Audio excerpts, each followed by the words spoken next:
मुझको हर समत नज़र आता है तू। बिस्मिल्लाहिर्रहमानिर्रहीम। अस्सलाम वालेकुम।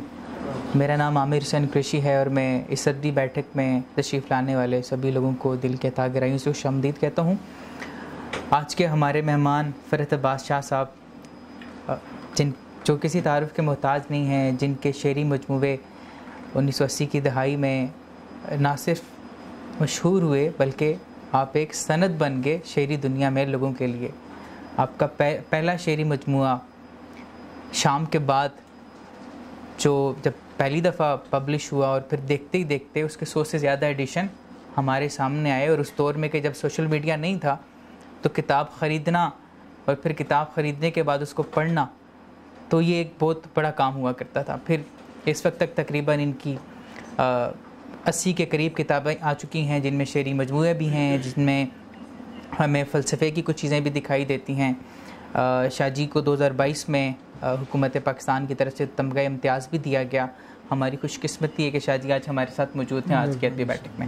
मैं आगे बढ़ने से पहले दो चीज़ें यहाँ पर जिक्र करना ज़रूरी समझता हूँ। एक, इस इदारे का तारुफ़ जहाँ पर आप मौजूद हैं, इदारा फ़िक्र जदीद। इदारा फ़िक्र जदीद बुनियादी तौर पर इस मुआशरे में बिला तफरीक मज़हब, ज़ात और सिन्फ़ के इस मुआशरे के नौजवानों को बाकिरदार बाफ़िक्र बनाने में अपना किरदार अदा कर रहा है। हमारे यहाँ कई ऐसी सरगर्मियाँ हैं कि जहाँ हम नौजवानों को बुलाते हैं और हम कोशिश करते हैं कि उनको कुछ ऐसा सिखाएं, उनकी ऐसी तरबियत करें कि वो उनकी जो ज़हनी सलाहियतें हैं, उनकी फ़िक्री सलाहियतें हैं, उनको फलने फूलने के मौके मैसर आ सकें।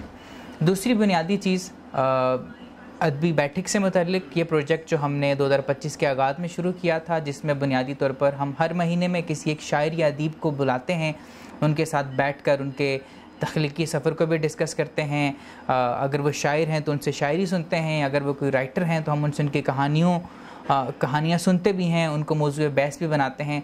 अब तक हम 7 अदबी बैठक कर चुके हैं, जिसमें हमारे पास नासिर अब्बास नैयर साहब, ज़ुहैब आलम और दीगर कई नामवर अदीब शुअरा हमारे पास यहाँ तशरीफ़ ला चुके हैं, और नौजवानों के साथ हमने उन्हें बराह रास्त गुफ्तगू का मौका एक दिया है। और बुनियादी जो मकसद रहता है नौजवानों को यहाँ लाने का, क्योंकि नौजवान जो इस फील्ड में आगे आना चाहते हैं, उनको आज के दौर में सोशल मीडिया पे बहुत सारी चीज़ें तो मिल रही होती हैं, लेकिन उनको वो एक रहनुमाई नहीं मिल रही होती है जो उनको एक सीधा रास्ता दिखाए।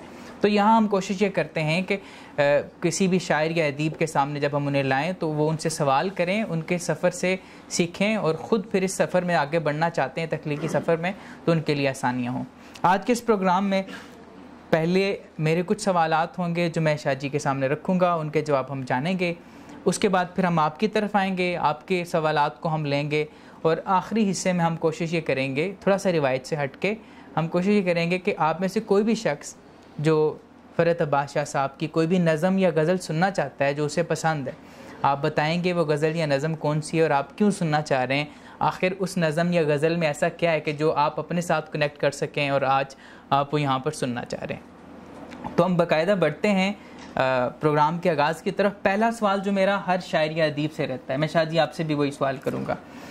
13 साल की उम्र में आपने अपने सफ़र का आगाज़ किया, नज़म लिखना, गज़ल लिखना, इसको शुरू किया आपने। फिर देखते ही देखते दर्जनों किताबें लोगों के सामने आ गई, और आप उस दौर में कि जब सोशल मीडिया नहीं था, पूरी दुनिया के सामने एक सनद बन गए थे शेरी दुनिया में। ये सफ़र का आगाज़ कैसे हुआ? कैसे आपको एहसास हुआ कि आपके अंदर एक शायर है, एक ऐसा शायर के जो उस मुआशरे के जो दर्द हैं उनको महसूस कर रहा है, या उसके पास ऐसे ख़यालात हैं कि जिनको अगर वो लिखता है तो वो लोगों के अक्कासी कर रहे होंगे। तो ये कैसी सफ़र का आगाज़ हुआ? बिस्मिल्लाहिर्रहमानिर्रहीम। एक तो मैं आपका और अदारा फ़िक्र जदीद के बानियान का, मुंतज़मीन का शुक्रगुज़ार हूँ कि आपने एक ख़ूबसूरत, एक ख़ालिस इल्मी और तामीरी अदारे का जो है वो बोलबाला किया है, उसको आगाज़ दिया है, कायम किया है, उसको आगे बढ़ा रहे हैं। और एक तरह से मैं ये कहूँगा कि इसको आप रिवाज भी दे रहे हैं, क्योंकि इंशाअल्लाह लोग अब फॉलो करेंगे आपके अदारे को, जो मुखलिस लोग हैं। और इसमें जो मुझे सबसे मेरे लिए बड़ी एक खुशी की जो बात है वो ये है कि हमारे जो निसाब है, निसाब तालीम, वो हमें इल्म से दूर रखने का एक डिज़ाइन है। और उसमें शेर जो हमारी जो नौजवान नस्ल की या तलबा की, तालिबात की जो ज़हनी नशोनुमा होनी चाहिए, वो रोकने के लिए बनाया गया है। मैं तो यहाँ तक रिसर्च किया है कि हमारे जो निसाब साज अदारे पीछे हैं, वो उनको बाकायदा ऐसे बैंकों से और ऐसे मुल्कों से फंडिंग होती है जो बाद में फिर उनको वो क्राइटेरिया देते हैं और लाइंस देते हैं कि जी आप इन लाइंस पर निसाब बनाएं, और उससे वो नाम देते हैं कि जी हम आप इस तरह जो निसाब आप बनाएंगे वो आपके मुल्क को जदीद जो मॉडर्न एजुकेशन सिस्टम है दुनिया का, उसके साथ जोड़ेगा। और वो बताते हैं कि ये बहुत बड़ा है, हालांकि वो नहीं होता। ये जो आपने जो अदारा शुरू किया है, इसका यकीनन मकसद, जैसे कि आमिर भाई ने बताया है, ये वहाँ इसको रोका जाता है कि लड़कों में, बच्चों में, तलबा में जो एनालिटिकल थिंकिंग है, जो तज्जियाती सोच और फ़िक्र है, तज्जिए का जो एलिमेंट है कि हम तज्जिया क्या है कि हमारे सामने जब कोई चीज़ आए तो हम उसको खोजने की आदत अपनाएं कि ये जो क्या है, क्यों है, कैसे है, कब है। वो जो सवालात बुनियादी हैं जो कि दुनिया के हर अलूम की बुनियाद है, ख़ास तौर पर फ़लसफ़े की, क्या, क्यों, कैसे, कब, ये सारी जो क्या, क्यों, कैसे है, ये एक इतनी बड़ी चाबी है कि जब आप कोई भी किसी भी चीज़ के बारे में आप तजर्बा कीजिएगा कि आपके सामने कोई चीज़ आती है तो आप के जहन में कि क्या है, क्यों है, कैसे है और क्यों है। कोई चीज़ के बारे में जब आप ये सवाल अपने आप से पूछेंगे, गौर करेंगे या किसी की मदद लेंगे, कुछ पढ़ेंगे, तो वो चीज़ आपके सामने खुलना शुरू हो जाएगी। फिर आप उस तरह की किसी दूसरी चीज़ को जब उसी पैमाने से उसको खोजेंगे, उसको खोलेंगे, तो एक फिर कंपैरेटिव की, आपके सब कंपैरेटिव की ज़रूरत महसूस होगी, कंपैरेटिव स्टडी की, एक मुतवाज़ी मवाज़ने की आपके पास एक फ़ज़ा सामने चीज़ें आ जाएंगी कि यार अच्छा ये तो यूँ थी, इसलिए थी, इस वास्ते थी, अब ये जो है तो ये आपस में इनका क्या है। तो ये कायनात को दरियाफ्त करने, सोचने, समझने, लिबास को देखने, खुराक को परखने, ये तज्जियाती फ़िक्र ये है। और इल्म का, इल्मी अदारों का, तालीमी अदारों का बुनियादी मकसद ये होता है कि वो हमारे नौजवानों को, हमारे बच्चों को बुनियादी तौर पे इस सोच की आदत डाल दें। और इसकी जो, इसमें भी जो आगे चल के बुनियादी बात है वो सवाल का पूछना है, सवाल का करना है, सवाल को पैदा करना है कि सवाल क्या है, उसको लेके चल पड़ना, उसका जवाब हासिल करने की आरज़ू और तरद्दुद और कोशिश है। वो जब सवाल हम करते हैं तो जवाब में चीज़ें बाज़ुकात गलत, बाज़ुकात सही, लेकिन कुछ चलता है। फिर आगे यही चीज़ें जो है वो मुबाहिस और मुज़ाकरे की शक्ल इख्तियार करती हैं, एक मकालमे की। और मकालमा जो है वो इल्म की, समझें कि चाबी यूँ है कि उससे ही इल्म हमेशा, चाहे वो साइंस हो, फ़लसफ़ा हो, कोई चीज़ हो, मकालमे से चीज़ें जो ज़हनी जो कहनी चाहिए, फ़िक्री चीज़ें जो हैं वो आगे बढ़ती हैं। अगर मकालमा ना हो, जिस मुआशरे में मकालमा बंद हो जाए, वहाँ सिर्फ तशद्दुद और जंग रह जाती है और अज़ियत और तकलीफ़ रह जाती है, वहाँ पे चीज़ें रुकना शुरू। तो ये जो अदारा है, जो आमिर भाई से मैंने ये बात की थी, मैं वो भांप जाता हूँ कुछ चीज़ें। मैं भी, ज़ाहिर है कि एक बतौर सहाफ़ी भी मुझे 30, 35, 40 साल हो गए हैं, बतौर अदीब भी, और चीज़ों को सीखने की, पूछने की और अच्छे असातिज़ा की खिदमत का मौका मिला है, आदत पड़ी है। तो मैं ये भांप गया कि ये अदारा, जैसे इन्होंने तारफ़ कराया कि हम बिला तफरीक, कोई रंग, नस्ल, मज़हब, मसलक या बाकी जो इलाका, ये वो ज़बान, हम ये कह रहे हैं। तो ये बुनियादी थीम ही इतना खूबसूरत है कि आप इंसानों को तकसीम ना करें, उनको बुनियादी जो उनकी सिफत है खुदा ताला ने इंसान को बनाया है, खूबसूरत बनाया है, अपने उस पर बनाया है, तकवीम दी है हुस्न पर, तो वो क्यों ना उसको एड्रेस किया जाए। और उसको जब सोच आप डाल देंगे, जब बीज आप दे देंगे, तो वो आगे बढ़ जाएंगी चीज़ें। तो अभी जो इनके सवाल के थे, तो मैं शुक्रिया आपके अदारे का कि शुक्र है, ये वही चीज़ है कि आप जितना हमें अब, और इस चीज़ को ख़त्म करने के लिए इतने इतने बड़े यूनिवर्सिटियाँ पैदा की गई हैं कि बच्चों को मिसाल है। क्या आप में से कोई इस बात की तरदीद करता है कि अब हम में से 99+9% लोग डिग्री इसलिए हासिल करते हैं कि उनको नौकरी चाहिए?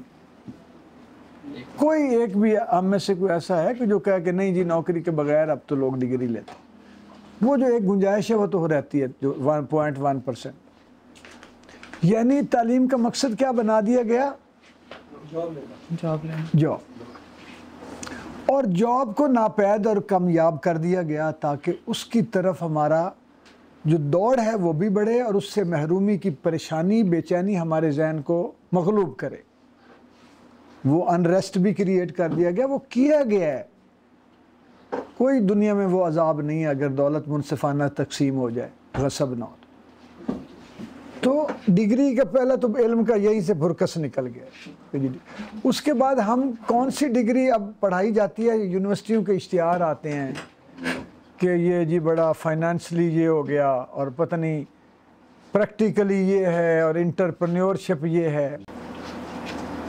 तो दूसरा क्या कर दिया गया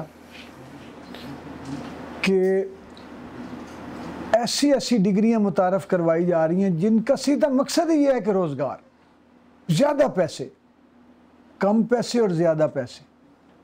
तो इल्म फिर वो कहाँ रह गया? ये कभी ये तो कोई, वो कहते हैं फ़लसफ़ा नहीं पढ़ना, क्योंकि फ़लसफ़ा आपको ज़िंदगी के बारे में, आपको समाजी तहज़ीब के बारे में, सिविलाइजेशन के बारे में बताता है, ख़ुद इंसान के बारे में कहता है सोचो, खुदा, वक्त, कायनात, मौत, हयात, कहता है सोचो। उन्होंने फ़लसफ़ा को बंद कर दो, मार दो। ये लिटरेचर के ऊपर ऐसे मुदरसिन बिठा दो जैसे नासिर अब्बास नैयर साहब है, कि जो कॉलोनियलिज़म के गलबे तले आके वो वहाँ पे उनकी थ्योरियाँ छापते हैं, उनको वो कापी पेस्ट करते हैं, यहाँ पे उसका रंग रोगन बदल के, और वो बेचते हैं आगे। किताबों के नाम तक नहीं बदलते, चोरी के नाम रख लेते हैं ताकि ज़्यादा बिकें। और उनका आज एक साहब बता रहे थे कि मैंने उनको पढ़ना शुरू किया तो उनके एक पैरे के असलूब से दूसरे पैरे का असलूब नहीं मिलता, क्योंकि मुख्तलिफ राइटर से उठा के उन्होंने मिलाया हुआ कि ना पकड़े जाए ना हो। और वो बज़ाहिर कॉलोनियलिज़म के ख़िलाफ़ बोलते हैं और दरमियान में असल में उनका ही वो सारा चला। इस तरह के मुदर्रिसीन आ गए। PhD इतनी सस्ती कर दी गई है हमारे मुल्क में जिसकी वैल्यू ही नहीं रह गई। एक वक्त था, मैं आपको सही बता रहा हूँ, जो बुज़ुर्ग हैं आपके वो बताएंगे कि मैट्रिक जिसने किया होता था वो आलिम होता था, नाम के साथ आगे लिखते थे अला बख्श BA, मोहम्मद अकरम BA जो होता था ग्रेजुएट, वो हकीकी उसके पास वो तदब्बर उसके पास। अब मैं आपको मिसाल देता हूँ कि अब हमारे जो हिकमत थी कि किस तरह ये कमर्शियल जो ये तरीका इलाज है, धंधा है जी, इन्होंने हमारे ऊपर हकीमों का मजाक उड़ाया जाने लगा। वो हकीम हो यार, हकीम का कार्टून, ड्रामों में हकीम एक पागल सा बना दिया, फिल्मों में हकीम माड़े कपड़े पहने हुए हैं, पता नहीं किस तरह नुस्खे दे दे, इतने लतीफ़े मशहूर कि हकीम को मफलू। हालांकि अपने बुज़ुर्गों से पूछिएगा कि हकीम एक ऐसा एक मोतबर शख्सियत होती थी कि अगर किसी गांव में कोई हकीम है तो वो वहाँ के पंचायत मामलात, खानगी मामलात से लेकर ज़मीनों तक के जो तनाज़ात होते थे वो उनको खुश असलूबी से, हुस्न से वो हल करते थे। वो एक जज के तौर पर एक दाना बालिग इंसान का किरदार भी उनका होता था और उनका कैरेक्टर इतना शानदार होता था, वो मोतबर लोग हुआ करते थे, क्योंकि हकीम निकला है हिकमत से, और हिकमत का मतलब है दानाई। वो उनके, आप ये जो हमारे हकीम सईद आखिरी जो हमने देखा शहीद हुए, उनसे पहले हकीम अजमल ख़ान, ये दाना लोग थे। और इनके जो हिकमत में जो कोर्सेज़ हैं जो पढ़ाया जाता है वो सिर्फ वो नहीं है कि जड़ी बूटी हैं, साथ में इंसान के करैक्टर की नशोनुमा, इंसान की शख्सियत की बालिदगी, ये सारी चीज़ें पढ़ाएं। तो इल्म को इस तरह कर करके उन्होंने हमें इस वक्त तही दामन खड़ा कर दिया। तो ये अदारा, अल्लाह करे ऐसे अदारे मुल्क में होंगे तो ये यूनिवर्सिटी हैं।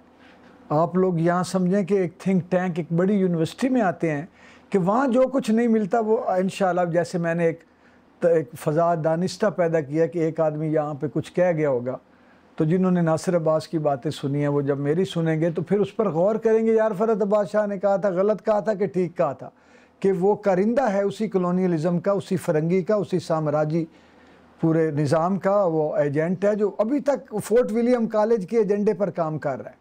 वो बाहर निकाल नहीं सका, अब वो उसका काम ही यही है, और वो मसनूई अदीब है, और उसको बनाया गया कि एक मसनूई अदीब को इतना बना दो कि उसके पीछे मेरा, इनका, आपका वो ख़त्म हो जाए, हम दब जाएं, वो नज़र आए जो उनकी तूती जो है ना, उनकी बैंड जो बजा रहा है वो बोल। तो मैं जो जिस उम्र से शायरी मैंने शुरू की वो तो मैं उसमें बिल्कुल ये नहीं कह सकता कि कोई मेरा कमाल या कोई मैं बड़ी कोई मनसूबाबंदी से की। कुछ चीज़ें, कुछ हालात ऐसे होते हैं इंसान के बाज़ात ज़िंदगी में, उतार चढ़ाव, पेरेंट्स के मामलात, जहाँ आप रह रहे होते हैं, तबकाती चीज़ें, वो धकेल के किसी को किसी तरफ ले जाती हैं, किसी को किसी तरफ ले जाती हैं। तो मैं उन शायद बचपन के उन हालात जो भी मेरे अच्छे या बुरे या जिस तरह के भी होंगे, उन्होंने मुझे एक हसास तबीयत आदमी, नौजवान के तौर पे, बच्चे के तौर पे मुझे उस तरफ बनाना शुरू किया। और मुझे वालिद मेरे किताबें ला के देते थे, बच्चों की कहानियाँ, छोटी छोटी किताबें होती थी इतनी इतनी, तो उनका शुक्रिया कि मैं, मेरे ख़्याल में प्राइमरी में ही जो है वो कहानियाँ, मुझे याद तो नहीं है कौन सी क्लास थी, लेकिन मैं वो पढ़ लेता था, मुझे बस इतना पता है। तो वो किताबें मुझे फिर आहिस्ता आहिस्ता वो मैंने नावल बड़े लेने शुरू किए, और फिर लाइब्रेरी में 9th क्लास में तो एक हमारे वहाँ पे लाइब्रेरी थी, वहाँ जाना शुरू किया। फिर एक ज़िले की लाइब्रेरी, वहाँ फिर शायरी का शौक़ भी बचपन उसी तरह था, कुछ टूटे फूटे लफ्ज़ जोड़ दें, जमा करने, और फिर कोई 2-4 दोस्त हम मिल गए। फिर हमारे शहर में एक डिस्ट्रिक्ट काउंसिल लाइब्रेरी बनी, वहाँ से हमें शायरों की किताबें मिलना शुरू हो गई, फिर ख़रीदने हम लगे। तो ये तो मैं बिल्कुल नहीं कह सकता कि कोई मेरी इसमें शऊरी कोशिश थी या कोई बड़ा मेरा कोई कारनामा है, ये तो रब ताला ने, बस हालात ने इस तरफ मुझे धकेला और मुझे शौक़ लगा, और अंदर मेरा दिल चाहता था मैं कुछ कहूँ, शेर लिखूँ। फिर 9th क्लास में बाकायदा जो है वो शायरी जो होती है ना, थोड़ा बहुत, एक सीनियर थे हमारे दोस्त अमजद कैसर, सरगोदा में होते हैं, तो वो 1-2 क्लास से हमसे सीनियर थे, उन्होंने हमें समझाया कि ये वज़न ये है, इस तरह लिखते हैं 9th में। तो वो फिर चीज़ें चल। फिर हम 10वीं जमात में हमने एक अपनी ऑर्गेनाइजेशन बनाई, वहाँ सारे दोस्तों ने मिल के, अली नवाज शाह साहब, मैं, डॉक्टर, हमने मुशायरे करवा, जाते भी थे हम बड़ों के बैठना। और वो लोग कितने अजीम थे कि वो कभी एहसास ही नहीं होने देते थे कि हमको 9th-10वीं के बच्चे हैं और हम उनके साथ नहीं बैठ सकते। वो इस तरह हमारे साथ बातें करते थे जैसे हम बड़े कुछ संजीदा अदीब हैं। अब याद आता है तो उनकी अज़मत को सलाम। और 1-2 शायर तो ऐसे थे जो हमारे दुखड़े रोते थे कि ये देखें जी, मैं वो राम रियाज साहब, बड़े शायर, बहुत अच्छे शायर, वो कहते थे ये सारे शहर के शायर जो है ना वो मुझे धकेल के पीछे रखते हैं, क्योंकि मैं पढ़ देता हूँ तो फिर इनकी वो गुंजाइश नहीं बनती। तो ये उस वक्त भी हो, और वो बहुत ही, यानी कि जंग में एक शेर अफजल जाफरी साहब और एक वो आज भी उनका नाम मैं देखता हूँ कि 40 साल बाद भी, 50 साल बाद लोग उनके शेर सुनाते हैं, पढ़ते हैं। तो वो ऐसे थे। तो फिर वो जब शहर के लोगों में बैठना उठना शुरू किया, टीचर्स अच्छे मिले, समीउल्लाह कुरैशी साहब, अल्लाह उनको जन्नत नसीब फरमाए, हमारे प्रिंसिपल थे, बहुत बड़े अदीब थे, कायद आज़म मेडल उनको मिला हुआ था, मकाला निगार बहुत अच्छे थे, शायर थे। रिफ़त सुल्तान साहब एक शायर थे, उनके पास मुइन ताबिश, बेदिल, पानीपति, ये लोग नाम मैं ले रहा हूँ कि लेना चाहिए नाम उनके असातिज़ा। तो उन्होंने बड़ा हमें मकसद वेलकम किया। और लेकिन एक चीज़ जो जहन में थी कि हमें जदीद शायर बनना है, ये जहन में वो अमजद कैसर साहब ने डाल दिया। हम किताबें 9th में मैं पढ़ने लग गया था शायरों की जो भी मुयस्सर आती थी।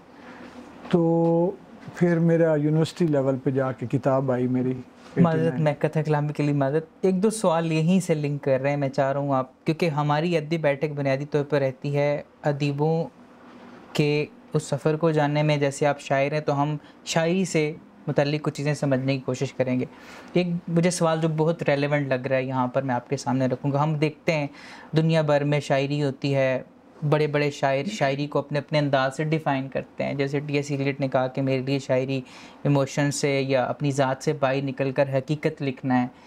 वर्ड्सवर्थ ने कह दिया कि नहीं, जज्बात का जो बहाव है उसको जैसे जब आप लफ्ज़ों में लाते हैं तो वो शायरी बन जाती है। तो आप क्या समझते हैं कि आप कैसे डिफ़ाइन करेंगे इन नौजवानों के लिए, ये जो बैठे हुए सामने, कि आप क्या समझते हैं? आपके तकरीबन 70 के करीब शेरी मजमू हैं, तो आप शायरी की क्या तारीफ़ करेंगे? 50, 51 ठीक है, बाकी दूसरी मिला के, ठीक है। तो आप कैसे डिफ़ाइन करेंगे शेर या शायरी? ये जो उसने वर्ड्सवर्थ का है ना जी, वो तो मैं मानता नहीं हूँ। ठीक है। मेरे अल्हम्दुलिल्लाह मुझे मेरे बड़ों ने, मेरे असातिज़ा ने ये सिखाया कि आंखें बंद करके किसी की बात, वही जो तजज़ियात सोचना है, ठीक है, कि ओवरफ्लो ऑफ इमोशंस क्या होता है। मैंने सोचा तो मैंने कहा मेरा गुस्सा भी ओवरफ्लो ऑफ इमोशंस है। जो लोग गालियाँ देना शुरू करते यही हो, तो ये फिर शायरी कैसे हो?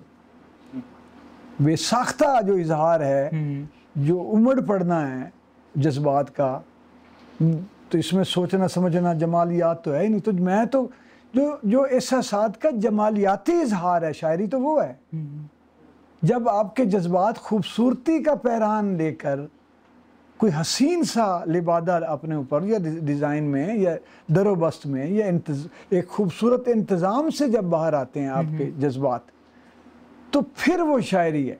ओवरफ्लो तो कोई शाय उबल गई गाल मैं ते उन्हें शूल फूल शुरू कर दें, किसी बंदे ने कोई ना लै देना है ना अगर मुदरसिन दा, तो मैं शुरू भी हो जाना।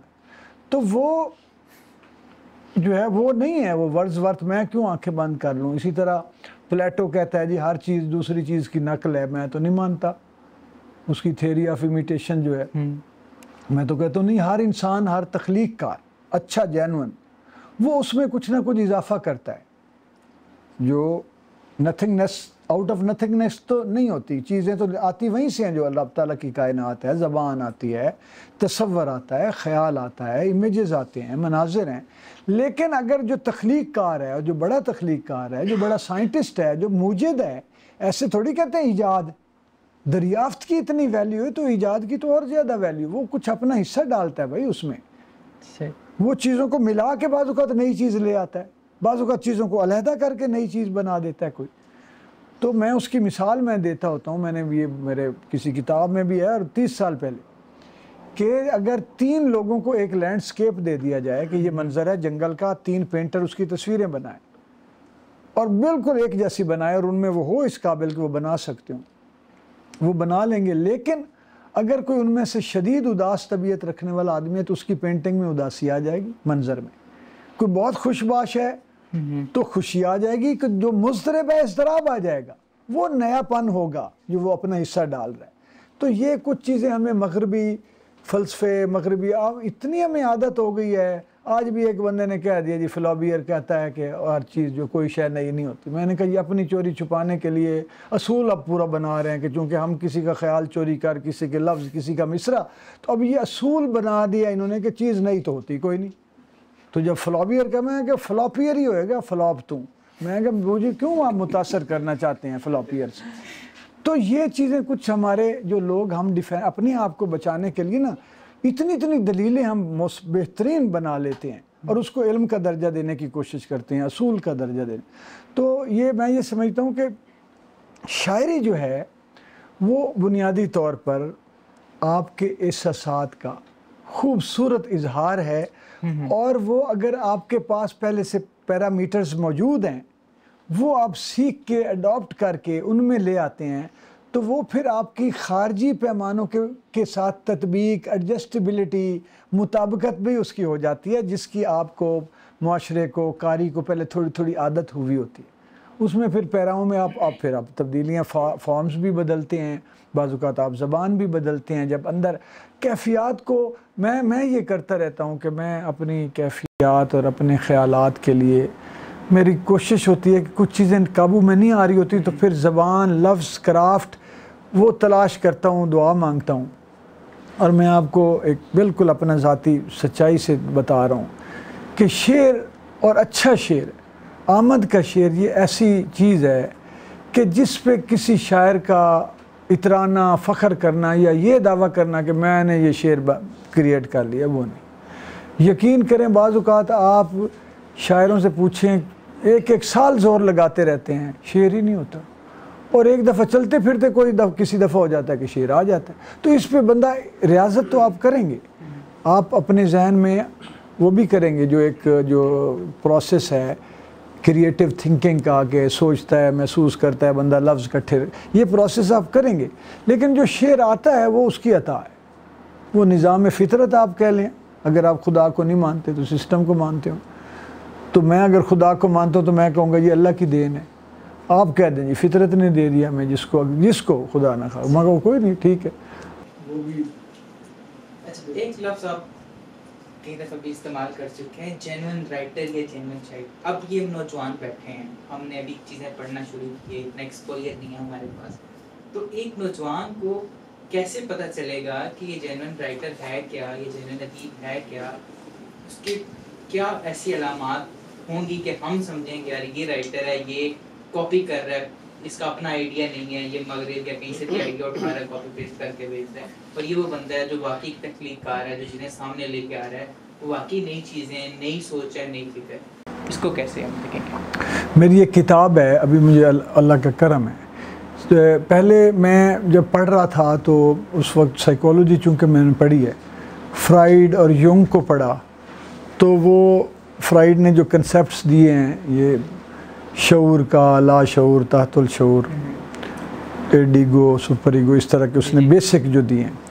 अच्छा, मैंने उस वक्त मेरे जहन में आया कि जो हम नफ्स मुतमइन्ना, नफ्स लवामा, नफ्स अमारा, ये तो हमें बताया गया है हमारे ये तो वहाँ से इसने उठाया, ये आ गई इस चीज़ जहन में। फिर यूंग साहब जो है वो उनका एक नज़रिया है कलेक्टिव अनकॉन्शियस का, इज्तमाई लाशऊर का, कि जी चीज़ें जो है ना वो चलती रहती। तो मैंने सोचा कि अगर जो लोग जंग अजीम में जंगलों में चले गए थे तो 20 साल बाद मिले हैं तो वो तो जानवर हो गए हुए थे, हालांकि इंसान थे। तो अगर किसी इंसान का बेटा कोई जंगल में पला है, फिल्में कहानियाँ पढ़ी हैं, तो वो उसी जानवरों की तरह बोलता है, उनके साथ रहता है, तो ये तो फिर डिस्कनेक्ट हो गया इज्तिमाई लाशऊर जो है। तो फिर मेरे जहन में ख्याल गया कि नहीं, असल बुनियादी चीज़ बुनियादी लाशऊर है कि जब बच्चा माँ के पेट में होता है तो माँ के जीन्स के ज़रिए, उसके जो DNA के ज़रिए, मिजाज के ज़रिए, बाहर के एनवायरनमेंट, सोचों के ज़रिए उसका एक जहन बनता है बच्चे का। जब माइंड डेवलप हो रहा है, दिमाग पे लकीरें बनती हैं। अब जाओ, अच्छा, मैंने एक दो टीचरों से बात की, उन्होंने मेरी वो दुर्गत बनाई कि तू यूंग के बात कर रहा है, ये वो फला। एक दफ़ा इसी इमोशंस वाली बात पे एक टीचर ने क्लास से निकाल दिया। ये तो इनके हालात हैं। हालांकि इस तरह के बच्चे को तो शाबाश देनी चाहिए। तू उसके वर्ड्सवर्थ के ख़िलाफ़ तो हमें अंग्रेज़ी कह रहा है, तो तेरी जुर्रत ही है। तो सनब किया वो। फिर मैंने अपनी एक किताब का दिबाचा बना दिया जो पता नहीं 95-96 में छपी है। मैंने उस पर आगे काम ही नहीं किया। मायूसी इतना उन्होंने, टीचरों ने मुझे ज़लील ख्वार किया और बेइज्जत किया। हालांकि मुझे जो अच्छे भी बड़े टीचर मिले हैं जिन्होंने ज़िंदगी बनाई है, लेकिन बहुत टीचर जो इस तरह के नाहिंजार भी असातिज़ा कराम मुयस्सर आए हैं ज़िंदगी में। तो मेरे जहन में ये ख्याल, ये मैंने जो अभी वो थी थ्योरी। फिर मैंने दूसरी जो थ्योरी दी वो है दुनिया का पहला इस्लामिक माइक्रो फाइनेंस मॉडल बनाने का मुझे एजाज़ हासिल हो, जो ऑक्सफोर्ड यूनिवर्सिटी का, मैं वो किताब नहीं ला सका लेकिन उस पर मैंने महफूज कर दिया। ऑक्सफोर्ड यूनिवर्सिटी का जो प्रीफेस है, थीसिस, उन्होंने मेरे ऊपर बहुत रिसर्च की है लंदन वालों ने। फिर उन्होंने ऑफरें भी की, फिर मैंने कहा नहीं, सूद में मेरी हिम्मत नहीं है कि मैं सूद से जोड़ूँ अपने सिस्टम को, ये बना ही नहीं सूद के लिए। बहरहाल वो बनाया, रिकॉग्नाइज़ हुआ पूरी दुनिया में। अभी एक थ्योरी दी है मैंने परसेप्शनिज़म के नाम से, उर्दू का इदराकी तनकीदी दबिस्तान, जो हमारे मशरक़ की तरफ से पहली थ्योरी है। ये कोई मुदर्रिस आप लाख बुला लें वो ये बात नहीं करेगा। हालांकि होना ये चाहिए कि हम वेस्टर्न थ्योरीज पढ़ा रहे हैं और अगर हमारे किसी ने दे दी है और वो कोई इतनी मामूली भी नहीं है, उसका एक इम्पैक्ट क्रिएट हो रहा है, लोग तस्लीम कर रहे हैं, तो आप उसको लें ना इल्म की। अगर आप वारिस हैं तो फिर आप उसको अपन देखें, समझें ना, उस पर डिस्कस करें। ये खामोश हो जाते हैं क्योंकि ये वो कारिंदे हैं, वो जो उसकी मैंने धज्जियाँ उड़ा दी हैं मैंने। इसके जो क्या है नाम आपने, नैयर अब्बास नासिर जो है, इसके जो वो जो साख्तियात और पस साख्तियात, जदीदियत और पोस्ट मॉडर्निज़म, उन थ्योरियों की, गोरों की, और बाकायदा मैंने साबित किया कि ये साजिशी थ्योरी हैं और इनका मकसद हमारी परसेप्शन मैनेजमेंट है, रिप्लेसमेंट है, हमारी जहन साजी है, और हमें अपनी वैल्यूज़, हमारे अक़दार, हमारी मजहबी अक़दार से, हमारी रूहानी अक़दार से, हमारी सकाफ़ती अक़दार से हमें काटने की साजिशें हैं, और इंसान को सिर्फ़ एक कंज्यूमर के तौर पे, एक रोबोट और ग़ुलाम, ज़हनी ग़ुलाम और अपने करिंदे के तौर पे बनाने की साजिशें हैं। ये आर्टिफिशियल इंटेलिजेंस आज उन्हीं साजिशों की आगे हमें मॉडर्न शक्ल नज़र आ रही। तो यहाँ से आपको बता, ये थ्योरी, उस थ्योरी का पहला असूल ये है कि आप ये देखें कि शायर मसनूई है या हकीकी है, और इसकी बुनियादी परख अब आ जाए उधर के। मैंने सबसे पहले ये कहा था कि क्या, क्यों, कैसे सोचने की आदत डालें। इन बच्चों के सामने अगर मैं एक दवाई रख दूं और मैं नहीं कहूं कि यार ये दवाई असली है कि नकली है, तो जब तक ये खोजेंगे नहीं, ये उस नतीजे तक नहीं पहुंच सकते कि ये असली है, क्योंकि बिल्कुल वो असली नज़र आ रही है। वो तो जाए, तो इसी तरह शायर और अदीब, मुदर्रिस कुछ असली नज़र आएंगे आपको, पूरे किताबें भी होंगी, वो इस तरह अपना तसर भी बना चुके होंगे, मीर की, गालिब की बातें करेंगे। लेकिन आप जब उनके अखलास देखेंगे ना, पीछे उनके ज़रा चलेंगे कि इसका शायरी, अदब, समाज, सोच, ख्याल, फ़िक्र के साथ खलूस कितना है। क्या ये आदमी साहिब अखलास है या इसकी दुकान इसने खोली हुई है अदब की, शायरी की, इसको मफाद, पैसा, दुनियादारी, शोहरत, नौकरी, ड्रामा, तो आपको खुल जाएगा, आपके सामने आ जाएगा कि ये साहब। दूसरा, आप ये देखें कि ये इसकी थॉट ओरिजिनल कितनी है, क्या ये किसी से मिलती जुलती तो नहीं। कहीं ना कहीं जब आप साहिब मुताले, उसके लिए आपको पढ़ना भी पड़ेगा। पिछले दिनों अब्बास ताबिश जो है, एक यहाँ पे खुद साख्ता शायर है, चोर डिक्लेयर्ड, खुद मानता है, उसके ऊपर मैंने किताब, उसकी कुलियात आई तो लोग ना जी उन्हें, वो मकसद है उसका कोई बच्चे उसके शागिर्द दिफा करें, तो मुझे मजमून लिखना पड़ा। वो मजमून है, उसकी कुलियात का नाम, मैंने कहा जो वो उसकी कुलियात है ना, वो शायरी का लंडा बाज़ार है। तो पता नहीं 30-40 अशार मैंने उसके जो बुनियादी थे वो रखे, उसके बाद असली जिन शुरा के थे वो रखे, अभी 40-50 मेरे पास और पड़े हुए हैं। तो मैंने कहा ये तो बहुत लंबा हो जाएगा। तो दुनिया ने कहा मेरे अल्लाह, इसका तो अपना ख्याल ही कोई नहीं। और अब वो क्या पेश करता है, वो कहता है कि जी फ्लॉपी है, वो जो फ्लॉबियर है जी, ख्याल तो जो हर चीज़ नहीं तो कुछ नहीं होता दुनिया में, वही बात, नई बात नहीं। देखें नहीं, ये तो असातिज़ा भी चोरी करते रहे हैं, गालिब के यहाँ मिलता है, फ़लाँ क्या। ओ भाई, अगर असातिज़ा भी चोरी करते हैं तो वो चोर थे ना असातिज़ा, वो फिर खालिस असातिज़ा नहीं होंगे। तो इसलिए आप ये देखें कि किसी का थॉट ओरिजिनल कितना है, उसने खुद से कंट्रीब्यूट कितना किया। अखलास पहले देखें, फिर ओरिजिनलिटी ऑफ थॉट उसमें से महसूस करें। वो रिसर्च की आदत आप डालेंगे तो फिर ही होगा बात। अच्छा, एक पैमाना बड़े मज़ेदार आपके पास है शायरी और अदब को परखने का, वो ये है कि मुझे किसी और, गालिब, इकबाल, इनको निकाल दें, इनकी शख्सियात का जो तअस्सुर हमारे बनाया गया। एक दफ़ा ऐसे जहन को स्लेट करें, फिर पढ़ें कलाम, फिर उसकी कहानी पढ़ें, अफसाना। अगर तो आपके दिल को ले पकड़ तो आप कहें अभी ये कमाल है। फिर भी ये गुमान रहता है कि किसी बड़े आदमी का काम उसने नकल करके तो नहीं दे दिया कि थोड़ा सा बदल के तो असर तो रह जाएगा, क्योंकि बहरहाल क्योंकि जो जिसकी चोरी की है वो बड़ा आदमी था। लेकिन इसके बावजूद ये कहीं ना कहीं आपको जो दिल पे असर करने वाली बात होगी ना, वो ओरिजिनल की तरफ आपको लेके जाएगी। अच्छा, मैं अपनी तरफ से आखिरी सवाल आपके सामने रखूँगा, फिर हम ऑडियंस की तरफ बढ़ेंगे, इनके सवालात लेंगे, फिर हम आपसे शायरी सुनेंगे जो बहुत ज़रूरी है। लेकिन मुझे इतनी याद नहीं कि जो कोई कह देगा नहीं, वो बताएंगे, हम इंटरनेट से निकालेंगे। अच्छा, बस वो हम आपके लिए वो परेशानी नहीं बनेगी, जो कोई भी बोलेगा तो हम इंटरनेट से निकाल के। अच्छा, आखिरी सवाल मैं ये चाह रहा हूँ, हम के बाद तो जुबान, अब वो याद है बिल्कुल, 2-3 याद, ठीक है। अच्छा, अब हम ये देखते हैं आज के दौर में कि नए लोग जिन्हें शायरी का शौक़ पड़ता है, कोई एक आध नज़म या गज़ल लिखी, फ़ौरन से रिकॉर्ड की, सोशल मीडिया पे डाली और वो शोहरत की तरफ बढ़ना शुरू कर देते हैं। आप क्या देखते हैं कि एक शख्स जो अदीब या शायर बनना चाहता है, उसमें ये जो शोहरत की लालच है, ये उसे वाकई अदीब शायर रहने देगी या नहीं रहने देगी? आप क्या नौजवानों को सजेस्ट करते हैं जो इस फील्ड में आ रहे हैं कि ज़ात में जो ठहराव है वो कितना ज़रूरी है इस फील्ड में आने के बाद? देखिए जी, ये एक तो ये मेरी जो किताब है ये नई आई है अभी, बल्कि डमी है, the dark side of social media. ठीक है। इसमें मैंने बहुत सारी चीज़ें वो लिख दी हैं जो उनको पता चल जाए ना मैंने लिख दी हैं तो वो बड़ा उनको परेशानी हो कि ये क्यों लिखते। सही। जो कच्चा जो सोशल मीडिया हमारे साथ कर रहा है ये मैंने इसमें लिखा है। बहुत सारे नफसियाती पहलू हैं, फाइनेंशियल पहलू हैं, सियासी हैं, सोशो पॉलिटिकल हैं, सकाफ़ती हैं, चीज़ें सारी बताई हैं। असरअंदाज तो ये हो रहा है और ये बनाया इसलिए गया है कि ये हमारे बच्चों को, नौजवान नस्ल को पिछला भुला दे जो कुछ है और आगे अपनी मर्ज़ी का वो लेके चले, और इसमें वो बहुत कामयाब भी हैं। असर तो है, लेकिन एक बात आपको मैं बता दूं कि जो ओरिजिनल शायर होगा ना इन बच्चों में से भी कोई हो सकता है, वो तो बेचारा ये अपना बताने से ही गुरेज डरता है कि यार मैं कैसे बताऊं मैं शायर हूँ। जो ओरिजिनल वो उसको लगता है जैसे मैं अपना बेनकाब करूँगा अपना, अगर मैंने अपने ख़यालात अपनी शायरी सुना दी। ये जो है ना काता और ले दौड़ी, ये गैर संजीदा लोग हैं, शायर नहीं, ये हमें शुगल मेले में आए हुए हैं। वो जो चूँकि इन्होंने कुछ शायर अदीब बच्चे नौजवान जाहिल से और वो मकसद है घटिया बच्चे इन्होंने प्रमोट करके उनको बना दिया हीरो।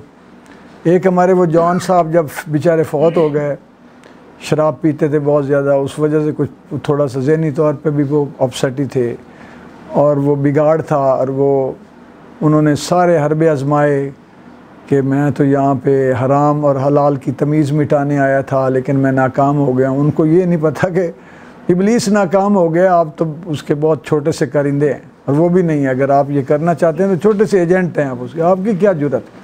तो वो उनको यहाँ पे हीरो बनाया गया, हालांकि वो दो शायर अच्छे हैं, एक इल्मी घराने के चश्मो चराग थे, बिगड़े हुए थे, लग गए उधर, शराब नहीं पीते थे तो वो कांपना शुरू कर देते थे, एडिक्ट थे। और उन मुनीर नियाज़ी साहब से किसी ने एक बार पूछा कि आप जॉन एलिया को जानते हैं? मैं ज़्यादा तो नहीं जानता, हाँ वो है जो वही ना जो मुझे देख के दरख्त पे चढ़ जाता है छलांग मार। उनके बंदर से तशबीह दे दी, इससे ज़्यादा मैं उसे कुछ नहीं समझता कि जॉन एलिया कोई है कि नहीं। लेकिन वो चलो काबिल एहतराम हम किसी हद तक इंसान हैं, उनको वो मुर्शिद नहीं है, शायरी का बनाया जा सकता उनको, क्योंकि एक तो 5-10 गज़लों के अलावा उनके पास कख नहीं है। वैसे ही लोगों ने इधर उधर से जिसका शेर मिला उसके नाम इन्होंने कर दिया।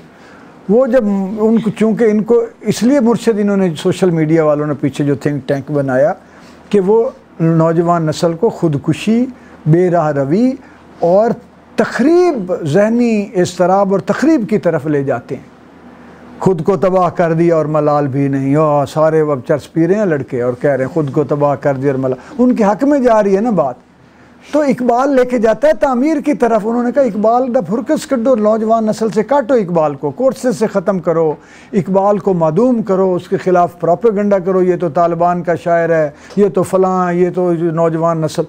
तो ये पीछे से ये आप सोचेंगे और इस पर काम करेंगे तो ये खुलती चली जाएंगी चीज़ें। तो जो जेन्युइन जो शायर होगा, वो जेन्युइन शायर जो बच्चा, वो उस तरफ लपकेगा जिस तरफ तासीर बरकत उसे नज़र आती है, वो छुपाएगा। करना ये चाहिए कि अल्लाह करे कि कोई एक उस्ताद की ज़रूरत होती है, वो ज़रूर कोई मुखलिस उस्ताद मिलना चाहिए जो आपको औज़ान व औज़ान सिखाए, चीज़ें बताए, फिर आप दबा के सुने, दबा के पढ़ें और दबा के महसूस करें। बुनियादी बात यह है कि असली इंसान रहें, दुख सुख को, अपनी ज़ात को, अपने जज्बों को, अपनी परेशानियों को, इज़्तिराब को शायरी बनाएं, कहानियों में लेके आएँ, और जो इश्यूज़ हैं उन पे कहानियाँ लिखें। कहानी लिखने वाले कम होते जा रहे हैं, नज़में लिखने वाले कम होते जा रहे हैं, क्योंकि इन्होंने ट्रेंड बना दिया गज़ल गज़ल गज़ल गज़ल एक, तो उसमें एक जैसी गज़लें सारे एक जैसी कही जा रहे हैं। मैंने एक दफ़ा लफ्ज़ निकाले, कुछ 13, 14, 17 निकले, कुछ से बारी शहर, दीवार, साहिल, तस्वीर, मिट्टी और ज़मीन और मेरे दोस्त, मियाँ, मसला, कोई निकलते हैं सारे मियाँ और लगाई जा रहे हैं और मसला और लगा रहे हैं और मेरे दोस्त और पत्नी से, वो कोई 20 से ज़्यादा लफ्ज़ नहीं थे। तो ये टोटल जो है ना कोई 40,000 शायर 20 लफ्ज़ों से निकल ही नहीं पा रहा, तो वो काहे का फिर वो है, क्योंकि उनके यहाँ वो तख़य्युल नहीं है जिसको लफ्ज़ों में बयान करने के लिए वो थोड़ी सी तकलीफ़ करे, जिद्दोजहद करे, दुआ मांगे। तो नौजवानों को ये चाहिए कि कुछ छोटा मोटा मस्कीन सा उस्ताद पकड़ें जो उनको गलत रहनुमाई न करे, मुतालिया बेतहाशा करें, किताब पढ़ने की आदत डालें, पढ़ने का चस्का होना चाहिए आपको, और दुनिया भर का लिटरेचर पढ़ें, सिर्फ महदूद न रहें। क्लासिकी शायरी, उर्दू शायरी ये बिल्कुल महदूद है। आप नावल पढ़ें, नसर ज़रूर पढ़ें, आप पॉलिटिक्स पढ़ें, आप मुइशत पढ़ें, आप अदियान का तकाबली जायज़ा पढ़ें, आप तारीख़ पढ़ें। ये सारी चीज़ें पढ़ेंगे तो आपका इंशाअल्लाह फ़लसफ़ा पढ़ें, सोशियोलॉजी पढ़ें, नफ्सियात ज़रूर पढ़ें, ताकि चीज़ें जो हैं वो आप अल्लाह ताला आपका जो ज़र्फ़ है उसको कुशादा करे। जो मंबा है, अल्लाह ने सबको बहुत कुछ दिया, हम अपनी मेहनत पे है, रब ताला ने तो सारी चीज़ें अता फ़रमाई। तो मेरा तो यही मशवरा है कि वो नौजवान जो है वो पढ़ें और महसूस करें। जी, आप लोगों में से किसी का कोई सवाल हो तो हम उसकी तरफ बढ़ेंगे, फिर हम मैं सवाल जी जी आप यानी अपने आप को आप क्या ख्याल करते हैं कि जो आपका मकाम और मर्तबा सोसाइटी को देना चाहिए था, क्या वो आपको पाकिस्तानी माशरे ने दिया है या नहीं दिया, इस पर आप मुतमईन हैं? इस हवाले से आप क्या कहते हैं? ये पहला सवाल है, अभी आगे भी है। ये एक शायर के लिए इसलिए मुश्किल होता है कि हर शायर समझ रहा होता है कि मैं जो ना कायनात का आखिरी शायर ही मैं ही हूँ। मैं बिल्कुल आपको मज़ेदार इसका जवाब देता हूँ कि मेरा ये ख़्याल है कि रब ताला ने मुझे इतना नवाजा है, इतनी मोहब्बतें दी हैं कि जो लोगों का ख्वाब होता है ना कि हमें ये चीज़ मिले, बतौर शायर शनाख्त मिले, मोहब्बत मिले, शोहरत मिले, वो मुझे उस वक्त रब ने अता कर दी जब मेरे अंदर ये सोच ही, मुझे पता ही नहीं था इन चीज़ों का कि आप पढ़ते हो, स्टूडेंट हो और दुनिया में आपका शेर फैल जाए, आपकी शायरी की खुशबू हर तरफ जो है, किताब आपकी जो है वो आते ही एक, जिसे उस वक्त कहते थे हॉट केक या इस तरह का कोई कहते थे सेल, इस तरह वो जिसके सैकड़ों में एडिशन आज हम तो शायद 100 से भी ज़्यादा है। तो मैं तो रब ताला का शुक्र अदा ही नहीं कर सकता। अच्छा, बाकी चीज़ें जो हैं जो रियासत की सतह पर या ये कभी भी किसी भी खालिस आदमी को या सच्चे आदमी को या बासलाहियत आदमी को या किसी इनकलाबी को, जो भी, अब मेरी तो पता नहीं कहाँ पोजीशन आती है, लेकिन इन लोगों को कभी भी जो है रियासतें, हुकूमतें और बाकी जो ग्रोह होते हैं ताकतवर, वो कबूल नहीं करते, क्योंकि ये सवाल उठाने वाले होते हैं। ये उनकी सोच को मन्नो अनकबूल करके सजदा नहीं करते, उनके चरणों में नहीं बैठते। तो वो तो मुझे तो उनसे मैं नहीं समझता, हालांकि ये पता नहीं किस तरह मुझे, मैं खुद हैरान था, इन्होंने तलाश किया, मुझे तो नज़र ही नहीं आ रहा था कि मुझे प्राइड ऑफ परफॉर्मेंस मिल गए। और वो भी एक दोस्त ने कहा कि यार इसलिए मुझे तेरा भेजना है कि हमारे पंजाब अदारे को, पंजाब कौंसल को, आर्ट कौंसल को आज तक प्राइड ऑफ परफॉर्मेंस मिला नहीं, और तुम्हारा जो हमारे इब्रार आलम है उस वक्त डायरेक्टर थे मेरे क्लास फेल, तो हमारा अदारा जो है उसे चाहिए, तो तुम्हारे इतना है, मुझे पता है कि इसको इनकार नहीं होना। मैंने कहा मेरे दुश्मन बहुत हैं। उसने कहा यार अल्लाह भी तो है ना। मैंने यार ये तो मैंने डरा ही रहा। मैंने वो दे दिया और रब ने इनकी आंखों में धूल झोंक के, इनको समझ ही नहीं आ रही थी यार कैसे हो गया, किसने कहा, और इधर किसी का ख्याल ही नहीं गया कि यार अल्लाह भी तो है। वो कह रहे थे किमें मिल गया। वो समझते हैं कि अल्लाह नहीं देता, लोग ही देते हैं जिन्होंने लोगों के ज़रिए लिए। तो मैं तो समझता हूँ कि रब का करम, और मैंने इतने बड़े अवार्ड्स के लिए इनकार किया है कि अगर पाकिस्तानी शायरों को अंदाज़ा हो जाए, कई तो ख़ुदकुशी कर लें, कई वैसे सदमे से गुजर जाए कि जो मैंने गोरों के, मैंने जो इंटरनेशनल लेवल पर जो माफ़ियाँ मांगी हैं कि नहीं चाहिए। दूसरा जो सवाल है वो ये है कि आप बहुत ज़्यादा तनकीद करते हैं, जैसे अभी आपने शुअरा पर भी की और अपना मगरबी फ़कीरीन पर या उनकी अफकार पर, तो होनी चाहिए, बिल्कुल मैं इसका कायल हूँ। लेकिन जो हमारे माशरे की जहालत है, कई दफ़ा ऐसे होता है कि बंदा तनकीद करते करते उस तरफ निकल जाता है कि जहाँ पर फिर अपने माशरे की जो कमियाँ हैं, नकाइस हैं या जहालत है, वो पस पर्दा चली जाती है। यानी बंदा ऐसे लगता है कि शायद अपने माशरे को डिफेंड कर रहा है और दूसरे माशरे की अगर कोई रोशन ख्याली है, कोई जिद्दत है, तो वो उसको पसंद नहीं करें। तो ये भी तो एक तवाज़ुन के साथ मेरा ख़्याल है इस पर होना चाहिए कि जहाँ पर मगरबी अफकार और नज़रियात पर तनकीद हो, वहाँ पर हमारी अपनी जो पस्ती है हमारे माशरे की, आप देख लीजिए जो हमारे हालात हैं, जो अभी आप बात भी कर रहे थे, तो इन चीज़ों में किस तरह बैलेंस करके बात की जाए? देखिए, मेरा एक शेर है कि शहर के कत्ल में मेरे नज़दीक शहर वाले सभी मुलव्वस हैं। एक और शेर है कि लग रहा है शहर के आसार से, आ लगा जंगल दरो दीवार से। एक और शेर अभी इनको सुनाया मैंने कि कितना बदबख्त है वो शहर कि जिसमें फ़रहत पैसे वाले को कहा जाए बड़ा आदमी है। कितने सुनाऊँ इस तरह के शेर आपको कि जो मेरे अपने मुआशरे, हम आप इर्द गिर्द के हैं, तहज़ीब, सारा ये सिलसिले। और ये जो मैंने आपसे अभी बात की है कि मुझे रियासत से तो टकराना है, रियासत से मुराद जो काबिज़ हैं रियासत पर, रियासत तो मासूम है, रियासत बेचारी तो पहले मज़लूम है धरती हमारी, लेकिन जो काबिज़ हैं लोग, जो मफादात वो उठा रहे हैं और जो जिन्होंने हमें महकूम बनाया हुआ है, जो आगे भी किसी के महकूम हैं, तो वो उनसे तो मेरा टकराव जो है, तो मैं अपने लोगों की बात कर रहा हूँ। इसका मतलब ये जो शेर अभी आपको सुनाया, कितने इस तरह के शेर हैं कि हर रोज़ उठाता हूँ किसी ख्वाब की मैयत और आप ये कहते हैं कि मातम ना करूँ मैं। एक शख्स दिखा दो मुझे हंसता हुआ दिल से,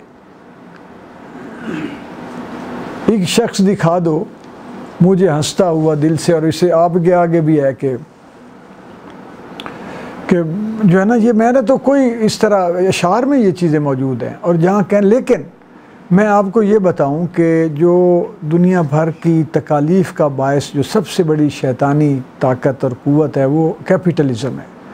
सरमायादाराना निज़ाम ने, हमारा मुआशरा ठीक होना चाहता है, हमारे लोग बेहतर होना चाहते हैं, लेकिन उनको नहीं होने दिया जा रहा। जब आपको बिलों की जंजीरों में इतना जकड़ दिया जाएगा कि आप अपने बच्चे मार के, अपनी मोटरसाइकिलें जला के, रिक्शों को आग लगा के खुदकुशी करने पर आप मजबूर हो जाएंगे, तो वो बंदा अगली बात इस्लाह की कैसे सोचेगा, मुझे बताएं। उन्हीं में से बहुत सारे लोग हैं जो डकैतियों पर मजबूर हो गए, इज्जतें बेचने पर लोग मजबूर हो गए। तो आप वो प्रेशर्स देखें ना, इकोनॉमिक प्रेशर इतना बड़ा टूल है उनका कि दहशतगर्दी भी हमारे यहाँ क्यों होती है कि हम सोचने पे आई ना, हम अपने वतन को, बेचारों को जो मुजतमा करने की कोशिश करता है उसे मार के तख्त से हटा देते हैं। कोई तैयारे में मारा जाता है, कोई फांसी पे चढ़ा दिया जाता है, किसी को जलसे में मार दिया जाता है, किसी को धमकी दे दी जाती है, फ़ोन कर दिया जाता है कि हम तहस नहस कर देंगे, हम फिर पत्थर के दौर में ले जाएंगे पाकिस्तान को। आप वो प्रेशर्स भी देखें कि वो इंटरनेशनल लेवल से लेके, आप ये देखें कि क्या आज तक पाकिस्तान एक जमहूरी, इस्लामी जमहूरिया पाकिस्तान, क्या इस्लामी निज़ाम आ सका? यहाँ कोई इस्लामी कुछ भी नहीं आया। तो सूद की तो बैंकिंग है जो सारी, ये करेंसी हराम है जो हम, इसके पीछे वो कुछ है ही नहीं जो हमें बताया जाता है। आज 500 रुपये में पीछे पड़ा हुआ है 1 किलो दूध या 1.5 किलो दूध। डॉलर ऊपर नीचे होता है तो वो रह जाता है आधे किलो दूध के पैसे। अभी चीनी ये तो हमारी करेंसी हराम का हाल है, इस्लाम ने तो ये करेंसी नहीं बताई। तो अब इसमें आम आदमी क्या करे? उनके कंट्रोल्स तो आप देखें, बिलों के मार दिया, फिर आपको तनख्वाहों में मार दिया, आप करेंसी में आपको दबोच लिया, इस तरह नरख यहाँ से। इलाज आपको कह रहे हैं जी अब ये सारे प्राइवेटाइज, क्या है प्राइवेट अस्पताल? इलाज ख़रीदें जाके हम इलाज और मुनाफे दें इनको, और इनकी जो मारना चाहते हैं हमें वो बैठे हैं, मर जाए बंदा तो उस वक्त जब तक बिल नहीं होते लाश नहीं उठाने देते। जिस मुल्क में ये कर दिया गया हो वहाँ लोग क्या करें बताएं? डिस्प्रिन से अपने कैंसर का इलाज करते रहते हैं, साकिनों जालियों पे फंस जाते हैं कि जब फूका मार दे पीर से बच्चे दी अंतड़ियाँ गल गई ने तो फूके नाल ठीक हो जाएंगे। तो जो कुछ आप ये देखें हमारे मुआशरे पर, क्या करे आम आदमी? मैं तो क्यों मैं अपनी कौम के ख़िलाफ़, लोगों के ख़िलाफ़ सोचूं कि जी वो जी बंदा ही ठीक नहीं हुआ। भाई आप उसको ठीक रहने का कहाँ पे आपने मौका दिया है? कोई रास्ता तो बताएं हमें। तालीम यहाँ पे बिक रही है, बच्चे अपने जेवर, माँ बाप जेवर बेच के बच्चों को पढ़ाते हैं, आगे जॉब नहीं मिलती, और लेके जो तालीमी अदारों वाले लोग हैं खरबों पति हो गए, कोई हाथ डालता है उन पर? वहाँ पर उनके अदारों में इज्जतें लूट ली जाती हैं बच्चियों की, मुजरिम का पता ही नहीं चलता कौन है। तो इस मुआशरे में आप कह रहे हैं कि मैं किसकी क्या करूँ? बताएं मुझे। मैं तो जानिबदार हूँ आम आदमी के, आम आदमी हूँ ना, मस्कीन गरीब हूँ, फुटपाथ पे बैठने वाला। मैं अपने वो अपने मुजरिम तबकों के साथ वो खड़े हैं एक दूसरे के साथ, तो मैं अपने मजलूम तबके के साथ क्यों ना खड़ा हूँ, जो गरीब तबका है, जो मजलूम तबका है। तो ये मेरी मजबूरी समझ लें, या जो आप कहें कि ये, और ये मुझे, क्योंकि मेरा यही है, मुझे पता है कि प्रेशर्स जो है इतने ज़्यादा हैं, और उसमें सबसे बड़ी शैतानी कुव्वत सरमायादाराना निज़ाम है जो इस वक्त नाफिज है। हम दो सवाल लेंगे यहाँ से। आपने अभी बात की कि इंसानी आज़ादी और इंसान का एहतराम किया जाना चाहिए। आपने कहा अस्पताल में बच्चे जो भी उनके साथ सलूक किया जा रहा होता है, और आपने अपनी गुफ्तगू के दौरान भी बात की कि हमारे यहाँ कंज्यूमर कल्चर बनाने के लिए ख़ास ज़हन साजी की जा रही है। तो हमारे यहाँ जो मगरिब से जो फ़िक्र आई, जॉन लॉक की, जिन्होंने इंसानी आज़ादी, इंसानी एहतराम की बात की, क्या उसका मकसद सिर्फ कंज्यूमर कल्चर बनाना था आपके नज़दीक, या फिर इंसानी आज़ादी, इंसानी एहतराम को भी फ़रोग़ देना था? देखें, बात सुने कि अच्छे लोग तो वहाँ भी मौजूद हैं। आज भी जितनी मुझे मिसाल देने दीजिए कि गज़ा के ऊपर जो कुछ मज़ालिम जो ढाए गए हैं, जो मासूम बच्चों के ऊपर मिसाइलों की सूरत में अलग, और भूख की सूरत में अलग, और बर्बादी की सूरत में अलग, हमसे ज़्यादा लोग मगरिब के रोए हैं उसमें। वहाँ जलूस निकले हैं, वहाँ पे पार्लियामेंटेरियंस की आंखों के आंसू गवाही देते हैं, उनका मातम, उनकी तड़प लोग निकले हैं। मैंने कहा ये अमेरिका, ये इसराइल, ये नहीं है कि कोई वहाँ पे अच्छे लोग नहीं हैं, ये सरमायादाराना निज़ाम का जो एजेंट होगा वो उनकी बात कर रहा होगा। वो चाहे जितनी शुगर कोटेड करे, जितनी लपेट के करे, वो जितने बड़े अच्छाई के, इंसानियत के दर्स दे, अगर उनका एजेंट है और उनके एजेंडे पे चल रहा है, तो वो ज़रूर कहीं ना कहीं, वो जैसे बर्टन रसल को मैं पढ़ रहा था, वो सारा लिपटू के बड़ी बातें करके उसके बाद सोशलिज्म के ख़िलाफ़ बोलना शुरू कर देता। मैंने कहा ये तो किराए का निकला। अभी एक और जो क्या है, वो साइंसदान जिसे कहते हैं, उसका दिमाग प्रिजर्व कर लिया गया, ये वो है आइंस्टाइन है मेरे ख्याल है वो। उसके बारे में अब रिपोर्ट शाया हो रही हैं। वो तो किसी लैब का वो असिस्टेंट था, नलायक आदमी, फेल होता रहा, बड़ी मुश्किल से पास हुआ, फिर कहीं क्लर्क लग गया, वहाँ से उसने जो पेटेंट होने के लिए थीसिस आते थे वो चोरी करके इनके हाथ लगा, इन्होंने उसको वो बना दिया। ये वहीं से आ रही हैं रिपोर्ट्स। ये क्या कुछ हमें बना के दिखा देते हैं। हमें क्या पता स्टीफन हाके, हम तो नहीं मिले कि पीछे पूरा थिंक टैंक बैठा है, उसको मजदूर बंदे ने अगे कुर्सी ते बन के इंज करके बिठा देता है, जो पीछे गल करने वाले होर ने। ये तो भाई वो उनके तो किस बात का एतबार करें हम, बताएं। उनको नहीं पता कि आर्टिफिशियल इंटेलिजेंस आने से दुनिया बेरोज़गार हो रही है, मज़ीद बेरोज़गारी है और फैल जाएगी, और बेरोज़गारी से बेचैनी फैलेगी, बेचैनी से बर्बादी आएगी। तो लेकिन वो बाज आ रहे हैं, मुझे बताएं।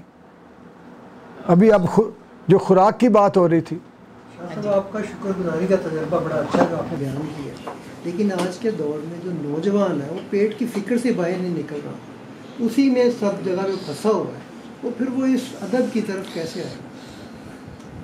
उन्होंने हमें एक तरफ तो जकड़ दिया बेरोज़गारी में, गुर्बत में, और दूसरी तरफ हमें जो अदब बताया जा रहा है ना, वो 2 नंबर। ये फेस्टिवल जितने हो रहे हैं, है ना जी, बहार फेस्टिवल और Urdu conference festival, Rekhta festival, और वो कोई कितने 153 के 36 बंदे हैं, किसी ने गिन के बताए। कहते यार इधर से उठते हैं कराची, कराची से इस्लामाबाद, वहाँ से क्वेटा, उधर से लाहौर, और उसके बाद NGOs बनती जा रही हैं, उनको ये पैसे देते हैं जी। वो सारे इसी तरह के एक पैटर्न है पूरा, और उनमें वो लुडी, उसमें हो क्या रहा है कि कॉमेडियंस वहाँ पे गुफ्तगू कर रहे हैं, वहाँ पे ये जर्नलिस्ट को, मशहूर लोगों को बुलाया जा रहा है, अदाकाराएँ आती हैं और लिटरेरी कॉन्फ्रेंस, और वहाँ पे शायर शूर भी जो उनको जलील किया जब इस घटिया किस्म के बंदे जो बाहर से भी टिकटें लेके आ जाते हैं। वो उस मुआशरे में जहाँ पे सर ने जैसे कहा है कि गरीब बेचारा बच्चा, नौजवान स्टूडेंट, उसके पास रोटी नहीं है, पूरी किताबों के पैसे नहीं हैं, तो आप फेस्टिवल मनाने की हिम्मत कहाँ से आपके आ गई? जहाँ पे लोग मर रहे हैं इलाज के बगैर, जहाँ पे भूखे मर रहे हैं, खुदकुशियों का रेशो, आपके पास ये कहाँ से आ गया कि आप, यानी आपका शायर अदीब जो है वो ये कर रहा है फेस्टिवल, यही सारा डिंग टक कर रहा है वो। ये क्यों? ये जो तजाद इतना बड़ा है, ये इतना बेदर्द है शायर अदीब क्या, इतना बेहिस्स है शायर अदीब क्या, कि जिसको मुआशरे में, जो मैंने बताया ना कि हर रोज़ उठाता हूँ किसी ख्वाब की मैयत, और आप ये कहते हैं कि यहाँ पे तो रोज़ कोई ना कोई, हमें कहीं कोई बच्ची किसी पे रेप नज़र आ रहा है, किसी के ऊपर तेज़ाब डाल दिया गया है, किसी को जला दिया गया है। वो था ना एक शेर के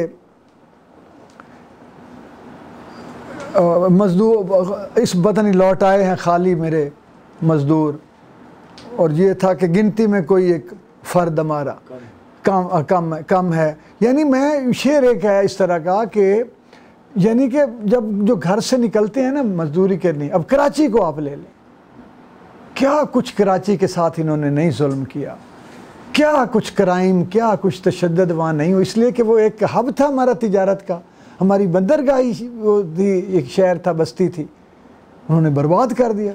और उसके अब या करप्शन है या जुल्म है वहाँ पे, और क्या रह गया इतना। वाकई जो रोशनियों का शहर था, उसके बाद हर जगह दहशतगर्दी फैलाई है। तो ये बच्चा अब हमारा ये फेस्टिविटी भी ये बहुत बड़ा धोखा और जुल्म है हमारे साथ कि शायर अदीब को ये जाली मनहूस हैं सारे, ये जो वहाँ जाते हैं ना हमारी लाशों पे जाके और वहाँ मारते हैं। वैसे शायर अदीब को तो वैसे कत्ल किया जा रहा है पिछले 30 सालों से, और जो कुर्सियों पे बैठे हुए हैं।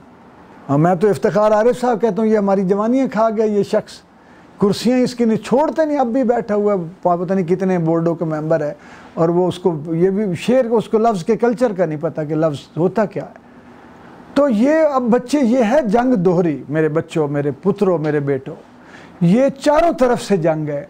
आप लोग बड़े मजलूम हैं, मस्कीन हैं, लेकिन हौसला भी नहीं हारना, हिम्मत भी नहीं हारनी, लड़ाई भी करनी है, और रब ताला इसी से हमारे लिए रास्ते निकालेगा, हमारे अज़्म, हमारी कोशिश, हमारी जिद्दोजहद से।